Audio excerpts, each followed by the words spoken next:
Hello everyone, this is Darsonovi here. This is my review on the 8th book of the Jedi Quest series called The Changing of the Guard.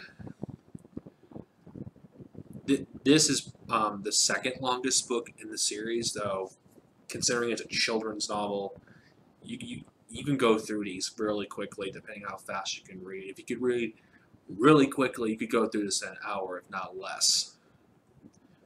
It's a pretty good read, just like the rest. What can you expect? It's Jade Watson, but of course, I don't think you want me to hear me endlessly praising Jade Watson and her writing for this series. You just wanted to hear me talk about what I think of this particular arc, or at least the start of this particular arc.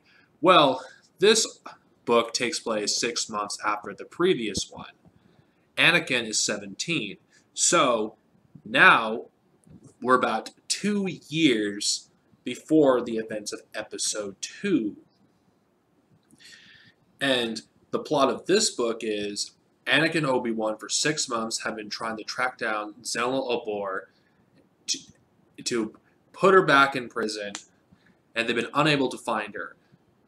An associate of theirs does find out where she is, and she's on a planet that's ruled by a dictator that's essentially a haven for criminals. And since the Jedi can't normally, by normal means, go to the planet to arrest her, they have to go there as criminals, which they disguise themselves as famous criminals, that were recently captured. Now, it's revealed in this book that Obi-Wan and Anakin have gotten really close ever since the events of the previous book. Like I said, in the previous book, Anakin and Obi-Wan, they were growing distant from each other, but when Anakin started opening up to Obi-Wan, that's when they started growing closer. And they don't have to really speak to each other to know what they're thinking. Of course, a recurring character that has been appearing in nearly every novel in this series, Ferris Orden, along with his master Siri Tatachi, accompany them on this mission. Now, this book does, for the first time, show you Jade Watson does show us a glimpse of Ferris Orden as a character, because at this point, because he doesn't get his own series until The Last of the Jedi, which I won't be reviewing for a while. I have the books, but you don't get to hear his thoughts. So this is the first time you see a glimpse of who he is as a character and as a person. And since we're getting very close to Episode 2, and at this point, Obi-Wan is acting more like he is in Episode 2. He's not as impatient as he was in the previous books. So this book brings us closer to, Attack of the Clones. The reason I'm bringing this up, because the closer we get to Attack of the Clones, the more that you see Anakin Skywalker resemble the Hayden Christensen Anakin that we know in Episode 2. At the very start of this series, he more resembles the Jade Lloyd Anakin. Considering that at this point he's 17 years old, he acts more like the Hayden Christensen Anakin Skywalker.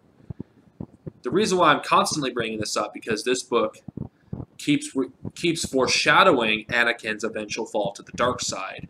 At the time that this was written, the Clone Wars comics, which were Star Wars Republic, which was called Star Wars Republic, showcased Anakin's fall to the dark side. I'll talk about those comics when I get to the Clone Wars era. This actually showcases that Anakin was already down this path, and this book does kind of reinforce it, towards the end of it. But the reason why I keep bringing this up, because this series, I feel like there's those out there who believe that Anakin Skywalker, his fall to the dark side, could have been prevented. Well, the novels, they obviously haven't read this material, because these novels actually reinforce that Anakin's fall was all but inevitable. Maybe that's just my interpretation, because I think Jade Watson does an amazing job writing these characters, and I think she does a great job of foreshadowing what's going to happen. Anakin's character development, along with Obi-Wan's, throughout this series, is really well done. Of course, this book kind of ends in a cliffhanger where it's going to lead up into the next one, which I'm going to talk about next time. Next time, I talk about Jedi Quest, which will be the next video. I'm going to be reviewing the second to last book of the series, The False Peace. Later, everyone, and have a great day, and may the Force be with you. And the rating for this, I forgot to mention, is a classic rating. Later.